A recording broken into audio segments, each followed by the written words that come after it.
Tim kuasa hukum Kompol Y, salah satu tersangka dalam kasus kematian Brigadir Muhammad Nur Hadi di Gili Trawangan, menyayangkan Direktur Reskrimum Polda NTB yang hanya memaparkan penyebab kematian Brigadir Nur Hadi dari hasil otopsi, tanpa mengungkap kronologi lengkap kejadian di Villa Gili Trawangan. Berdasarkan keterangan saksi, Kompol Y disebut bahkan berusaha menyelamatkan Brigadir Nur Hadi yang ditemukan di dasar kolam. Tim pengacara juga mengaku belum mendapatkan penjelasan terkait posisi hukum kliennya dalam dua pasal yang disangkakan, yaitu pasal tentang penganiayaan yang menyebabkan kematian dan tentang kelalaian. Mengenai peristiwanya itu, kami juga ingin tahu peristiwanya seperti apa. Seperti tadi kami sampaikan bahwa klien kami telah berupaya menyelamatkan korban. Dan tadi sudah ditunjukkan korban masih saturasinya 42. Dan dibawa ke klinik. Jadi pada waktu dibawa ke klinik itu posisi almarhum menurut dokter pada waktu itu juga masih. Sebelumnya Direktur Reskrimum Polda NTB menyatakan hasil otopsi mengungkap Brigadir Nur Hadi mengalami kekerasan fisik dan tanda-tanda pencekikan sebelum tenggelam di kolam. Dari Mataram, Nusa Tenggara Barat, Hari Kasodi, iNews melaporkan.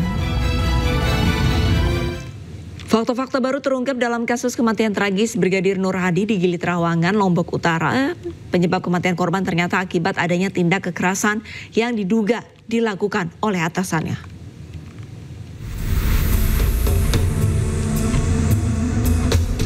Muhammad Nur Hadi, anggota BIT Propam Polda Nusa Tenggara Barat, ditemukan tewas di dasar kolam salah satu villa di kawasan Gili Trawangan, Lombok Utara pada tanggal 16 April 2025.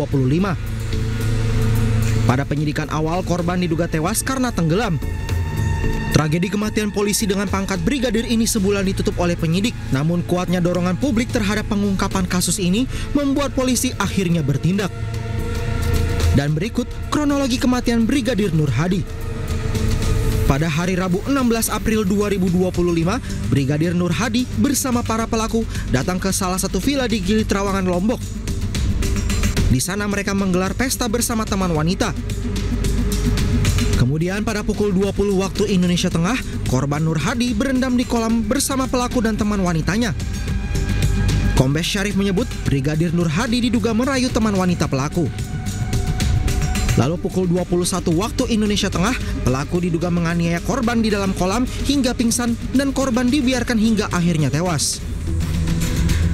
Kemudian pukul 21.20 waktu Indonesia Tengah, pihak villa menghubungi salah satu klinik. Korban sempat diberikan pertolongan pertama, namun kondisinya tidak memberikan respons. Korban dinyatakan meninggal dunia pada pukul 22.14 waktu Indonesia Tengah. Hal itu terungkap dari hasil otopsi. Penyidik kemudian memeriksa 18 saksi untuk mengungkap kasus itu. Tim Liputan iNews melaporkan. Pemirsa, salah satu yang menjadi sorotan publik terkait kasus kematian Brigadir Nur Hadi adalah keberadaan Misri Puspita yang menjadi salah satu tersangka. Misri ditetapkan menjadi tersangka bersama dua orang atasan Brigadir Nur Hadi yang berpangkat Komisaris Polisi dan Inspektur 2. Misri Puspita berada di lokasi kejadian di sebuah villa di Gili Trawangan. Misri diduga menerima bayaran sebesar 10 juta rupiah dari Kompol Made Yogi Purusa Utama. Ia dibayar untuk menemani pesta dan bermalam di villa tempat pembunuhan itu terjadi. Brigadir Nur Hadi diduga merayu Misri sehingga memicu kemarahan salah satu atasannya. Di akun media sosialnya, Misri diduga pernah menjadi finalis ajang Duta Muslimah pada tahun 2019.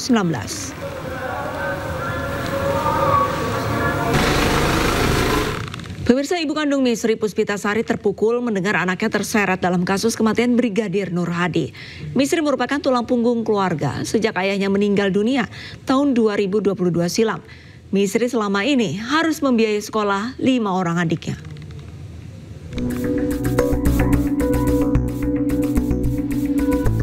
Misri Puspitasari, WNA asal Jambi, ditetapkan sebagai salah satu dari 3 orang tersangka atas kematian Brigadir Nur Hadi yang merupakan anggota Propam Polda NTB.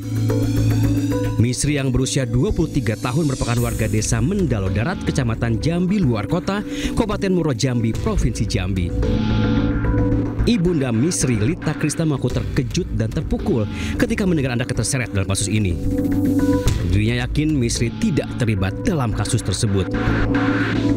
Di mata sang ibunda, Misri dikenal sebagai sosok yang baik dan menjadi tulang punggung keluarga sejak ayahnya meninggal dunia pada tahun 2022 silam. Sebagai putri sulung, Misri lah yang membiayai sekolah 5 orang adiknya. Misri juga dikenal berprestasi sejak TK hingga SMA dan pernah meraih juara 2 Kawah Kepemimpinan Pelajar tingkat nasional semasa SMA. Berbagai prestasi modeling juga pernah dia ukir, khususnya di tingkat kota Jambi. Uang hasil mengikuti modeling inilah yang digunakan membantu keluarga, biaya pengobatan ayahnya sebelum meninggal dunia, dan biaya sekolah adik-adiknya. Aku yakin, hati seorang ibu itu yakin 100% anakku tidak terlibat. Tidak terlibat, tapi ini nih ibarat apa tuh, itulah kekuasaan orang kaya, orang pejabat memang kalah orang miskin dek. Orang miskin memang terzolimi. Inilah ibarat kalau kita Jambi itu lempar batu sembunyi tangan. Beliau ini tulang punggung keluarga, Bu. Tulang punggung keluarga, semua dari segi sekolah, makan, semua biaya pakai adik-adiknya sama termasuk saya. Ibunda Misri pun berharap keadilan bisa ditetapkan dan anaknya terbebas dari kasus pembunuhan Brigadir Nur Hadi. Dari Muaro Jambi, Provinsi Jambi, Haisun Hafiz Ainus melaporkan.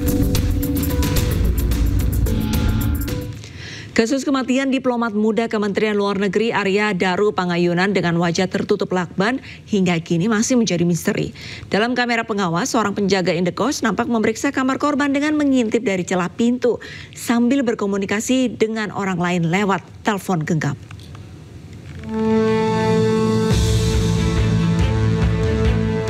Kamera pengawas indekos di Jalan Gondang Dia Kecil Menteng, Jakarta Pusat merekam aktivitas malam hari sebelum diplomat muda Kementerian Luar Negeri Arya Daru Pangayunan ditemukan tewas pagi harinya.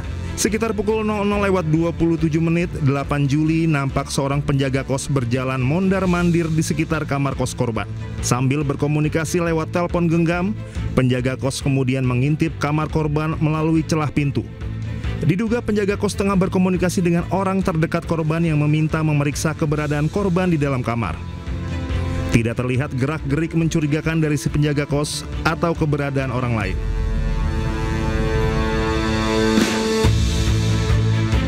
Setelah tidak berhasil mengetahui keberadaan korban, sekitar pukul 5.20 pagi, penjaga kos kembali mengecek kamar kos korban. Namun penjaga kos kembali tidak mendapat hasil.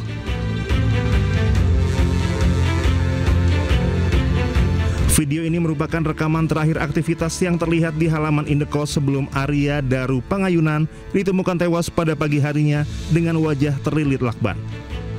Polisi selidiki setiap detail barang bukti termasuk jejak sidik jari pada lakban yang melilit bagian kepala korban. Selain itu, polisi juga menunggu hasil penyelidikan patologis terhadap organ tubuh korban. Usai olah TKP, polisi pastikan tidak ada dokumen dan barang berharga yang hilang. Tidak ada indikasi kekerasan pada tubuh korban.